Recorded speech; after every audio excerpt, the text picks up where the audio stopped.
கதைச்சொலை உறவுகளுக்கு வணக்கம். நான் உங்க தேவி. இப்போ உங்களோட பகிர்ந்துக்கக்கூடிய பதிவு மதிப்பிற்குரிய கௌதம நீலாம்பரன் அவர்கள் எழுதிய அபூர்வா என்னும் கருப்பு வைரத்தின் கதை. அழகு எது? அதுவும் பெண்ணின் அழகு. உங்களால் இலக்கணம் எதுவும் சொல்ல முடியுமா? எப்படி இருந்தாலும் சிவப்பு பெண் அழகே தனி. அப்படி ஒருத்தி அமைய கொடுத்து வைத்திருக்க வேண்டும் என்பதே ஆண் மனம் என்பவரா நீங்கள்? மாற்றிக்கொள்ளுங்கள் உடனே உங்கள் கருத்தை. அபு காதில் விழுந்துவிடப் போகிறது. சிவப்பில் என்ன இருக்கிறது? கருப்பின் அழகே சிறப்பு, காந்தலின் ருசியே தனி என்கிற அணியின் தலைவன் அபு. இத்தனைக்கும் அவன் என்னவோ செக்கச்செவேல் ஆசாமிதான். நினைவிருக்கட்டும், அபு நாடாளும் மன்னன். வேட்டைக்கு போனான். மான் வேட்டைக்கு தாங்க. அந்த காலத்துல அதற்கு தடையெல்லாம் ஒண்ணும் இல்லைங்க. ஒரு மானுக்கு குறிவைத்து துரத்தி கொண்டு ஓடி வந்தபோது படை வீரர்கள், பாதுகாவலர்கள் என எல்லோரையும் விட்டு விலகி திசை தவறி எங்கோ நெடுந்தூரம் வந்துவிட்டான். புறவியில்தான். அந்த வனத்தின் ஒரு மூலையில் ஒரு தாமரை குளம் தென்பட்டது. நல்ல வெயில் வேளை. கொஞ்சம் நீரள்ளி பருகலாம் என அங்கே போனால் நீரில் ஒரு மான் நீந்திக் கொண்டிருந்தது. பெண் மான். ஆமாங்க, பெண்.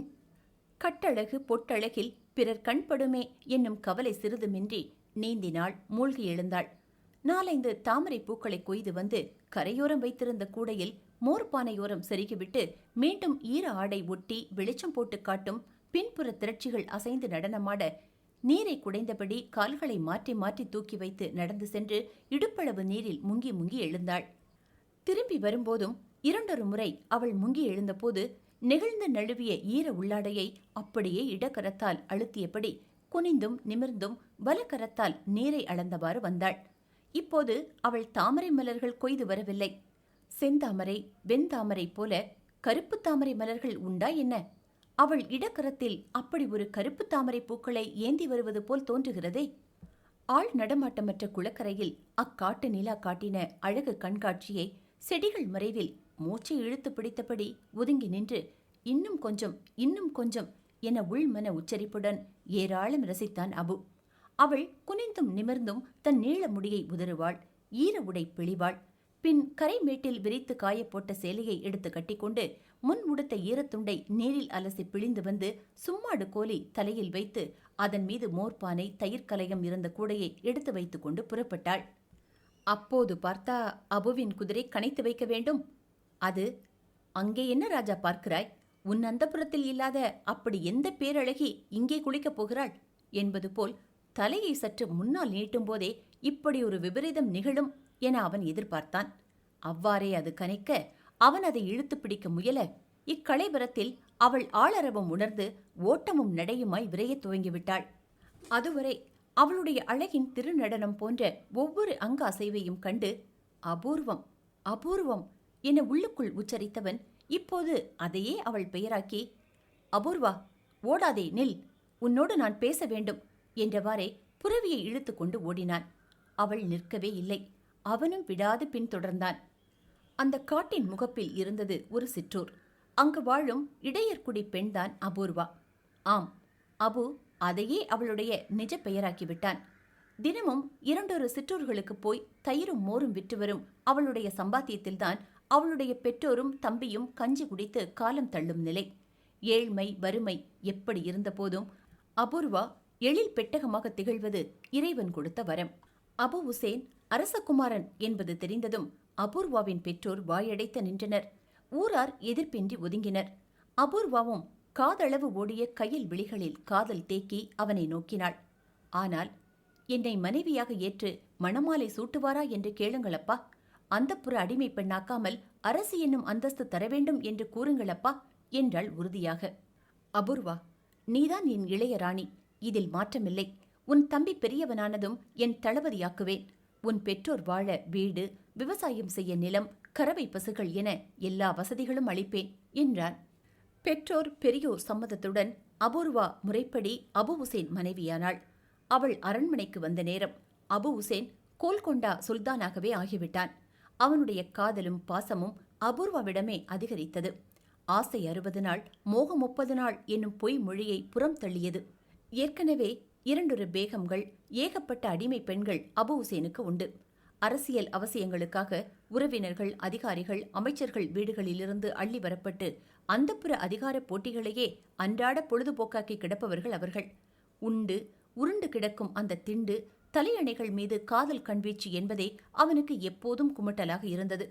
ஆனால் அபூர்வா வந்தது முதல் அவன் அந்த புறத்தில் உள்ள அவள் மாளிகையே கதியென்று கிடந்தான். பாரசீக ரோஜாக்களிடம் காணாத பேரெழிலை அவன் ஒரு சாதாரண ஏழை கருப்பியிடம் கண்ட விந்தையை, கண்மயங்கி கிடக்கும் கொடுமையை எண்ணி மனம் குமைந்தனர் பழைய பேகம்கள். கோல்கொண்டாவின் வைரச் சுரங்கத்து நன்மணிகள் அனைத்தையும் அபு உசேன் அபூர்வாவின் மாளிகையிலேயே கொண்டு குவித்து விடுவான் போலிருந்தால் அந்த பேகம்கள் குமுறாமல் என்ன செய்வார்கள்? எங்கிருந்தோ வந்த அந்த கருப்பிக்கு இத்தனை அதிர்ஷ்டமா? அப்படி என்னதான் அவளிடம் இருக்கிறது என்று மூர்க்கம் வளர்த்து புலம்பி கிடந்தாள் மூத்த பேகம் தினமும்.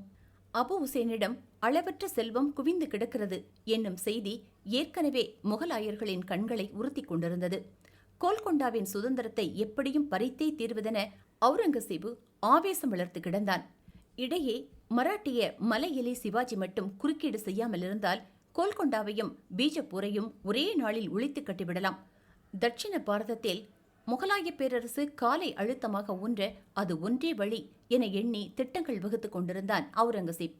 இந்த வேளையில்தான் ஒரு சமயம் அபு உசேன் டச்சு மாலுமிகள் சிலரை சந்தித்து யுத்த தளவாடங்கள் வரவழைப்பது சம்பந்தமான பேச்சு நடத்த சென்றிருந்தான். 2 நாள் ஆகும் அவன் அரண்மனை திரும்ப என்ற நிலை. அபூர்வா தனியே வசித்த மாளிகைக்குள் திடீர் பிரவேசமாக வந்தாள் மூத்த ராணி ஆயிஷா. நிறைய இனிப்புகள், மாதுளை முத்துக்கள் போன்ற மாணிக்க கற்கள் பதித்த நெற்றிச்சுட்டி, வைர அட்டிகை, முத்து மாலை, மரகத கற்கள் பதித்த ஒட்டியானம் என ஏகப்பட்ட ஆபரணங்களை அள்ளி போட்ட பெரிய பெரிய தாளங்கள் ஆகிய வரிசைகளோடும் பணிப்பெண் பட்டாளத்தோடும் வந்து நுழைந்த பேகம் சாஹிபாவை ஓடோடி எதிர்வந்து வரவேற்றாள் அபூர்வா. வாங்க அக்கா, எதற்கு இதெல்லாம்? அழைத்தால் நானே ஓடோடி வந்திருப்பேனே தங்கள் மாளிகைக்கு. இருக்கட்டும், என் தங்கையை பார்க்க நானும் வரலாம் தானே? எனக்கு ஒரு ஆசை. இன்று என் கையால் தான் உனக்கு எண்ணெய் குளியல். என் மணாளர் மனசை கவர்ந்த உன் எழில் மேனியை நீராட்டி இந்த ஆபரணங்களையெல்லாம் என் கரங்களால் உனக்கு அணிவித்து அலங்கரித்து மகிழ வேண்டும். நாம் எல்லாம் இனி ஒன்று. வீண் வித்தியாசங்கள் கூடாது. இதைத்தானே அவரும் எதிர்பார்க்கிறார். ஆயிஷா பேகத்தின் தேனொழுகும் பேச்சு அமைதிக்கும் அன்பான வாழ்வுக்கும் அஸ்திவாரம் என்றே எண்ணினாள் அபூர்வா. பல நாள் கசப்பு அகல போகிறது என்றுதான் அன்று அனைத்திற்கும் சம்மதித்து நின்றாள் அபூர்வா. அதெல்லாம் பசப்பு என்பது அப்போது அவளுக்கு புரியவில்லை. வெந்நீர் போடுவதற்காக பெரிய அடுப்புகள் மூட்டப்பட்டன. பேகம் சாஹிபாவே தன் கரங்களால் அபூர்வா மேனியில் எண்ணெய் பூசினாள், தோள்களில் உருவினாள், கழுத்தில் சுழுக்கெடுத்தாள், கன்னத்தில் வழித்து நெட்டி முறித்து, என் கண்ணே பட்டுவிடும் போலிருக்கும் அழகடி உனக்கு என்றாள். கற்சிலை என்கிறார்களடி உன்னை, நீ கருப்பு தங்கமடி என்றாள். தலையில், தோளில், முதுகில், உடையில் என்று கை கையாக அவள் அள்ளி வைத்த எண்ணெய் வழிய கண்டு, அக்கா போதும் அக்கா, இது என்ன எனக்கு எண்ணெய் அபிஷேகமா என்றாள் அபூர்வா. அப்படியே செய்துவிட்டால் போகிறது என்று ஆயிஷா பேகம் எண்ணெய் வாளி ஒன்றை எடுத்து தலையில் கவிழ்த்த போதுதான் அபூர்வா அங்கு ஏதோ விபரீதம் அரங்கேற்றப்படுவதை உணர்ந்தாள். ஆனால் எதிர் நடவடிக்கையாக எதுவும் செய்ய முடியவில்லை. அரை நொடியில் அந்த மாளிகையே பேகம் சாஹிபாவின் பணிப்பெண்களின் வசம் மாறியிருந்தது. அந்த முற்றத்தில் ஒரு மரம் இருந்தது. அதில் அவளை கட்டி போட்டு உயிரோடு தீ வைத்தார்கள். அபூர்வா அலறி துடித்து உயிரோடு கருகுவதை நெடுநேரம் நின்று வேடிக்கை பார்த்த பின்பே, வெந்நீரை ஊற்றி நெருப்பை அணையுங்களடி என்று கட்டளையிட்டுவிட்டு தன் மாளிகை திரும்பினாள் பேகம் சாஹிபா. கெடுமதி பிடித்தவர்களின் நெஞ்சமும் குலை நடுக்கம் கொள்ளும் அந்த விபரீதம் அங்கு அரங்கேறி முடிந்தது. எதிர்பாராத தீ விபத்தில் எரிந்து கருகிய அபூர்வாவின் உயிரற்ற உடலை தன் கைகளாலேயே தைலம் முழுக்காட்டி பாதுகாத்து வைத்திருப்பதாக கூறி அபு உசேன் வந்ததும் காட்டி நாடகமாடினாள் ஆயிஷா பேகம். அபூர்வா விசேஷ கல்லறை ஒன்றிலே அடக்கமானாள். அபு உசேன் உள்ளுக்குள் துடித்தான், கண்ணீர் சிந்தினான். நடைப்பிணம் போல் மாளிகைக்குள் உலவியே பல நாட்கள் முடங்கி கிடந்தான். ஆனாலும் இந்த பிரச்சனையை அதிகம் கிளற விரும்பவில்லை அவன். காரணம், அபூர்வாவை அநியாயமாக சாகடித்தது யார் என்கிற உண்மையை கடவுள் அவனுக்கு காட்டிக் கொடுத்து விட்டதுதான். இதை சொன்னால் உங்களால் நம்ப முடியுமோ முடியாதோ, சில விசித்திர நிகழ்வுகள் நம் அறிவின் எல்லைக்கு அப்பாற்பட்டதாக இருப்பதை வரலாறு நிஜமாகவே பதிவு செய்து வைத்திருக்கிறது. அபு உசேனின் மூத்த ராணியை யாருமே காட்டிக் கொடுக்கவில்லை. ஆனால் அவள் எப்போது கண்ணை மூடினாலும் அபூர்வா எரிதழல் நடுவே தத்தளிக்கும் காட்சி புலப்பட்டது. தன் உயிர் பறவை பிடுங்கி எறியப்பட்ட தருணத்தில் அவள் எழுப்பிய அலறல் ஆயிஷா பேகத்தின் செவிப்பறைகளை மோதி கிழித்தது. பேகம் சாஹிபா நாளுக்கு நாள் சித்த சுவாதீனம் இழந்தவளாய் அதே அலறலை பிரதிபலித்தபடி அந்தப்புறம் முழுக்க எரிகிறதே, என் உடல் எரிகிறதே என்று கத்தியபடி அலைந்து திரிந்தாள். தீக்காயங்களும் கொப்புளங்களும் கூட அவள் உடலில் தோன்றி சிவப்பழகை சிதைத்ததாம். எந்த மருத்துவத்தாலும் அந்த பேகம் சாஹிபாவை காப்பாற்ற முடியவில்லையாம். எஞ்சிய வாழ்நாள் முழுக்க அவள் உயிரோடு சித்திரவதை அனுபவித்தாள். அபு ஹுசைன் கண்டெடுத்த கருப்பு வைரத்தின் கதை இப்படி முடிந்தது. இத்துடன் இந்த பதிவு நிறைவு பெறுகிறது. மீண்டும் இணைவோம் மற்றொரு பதிவில்.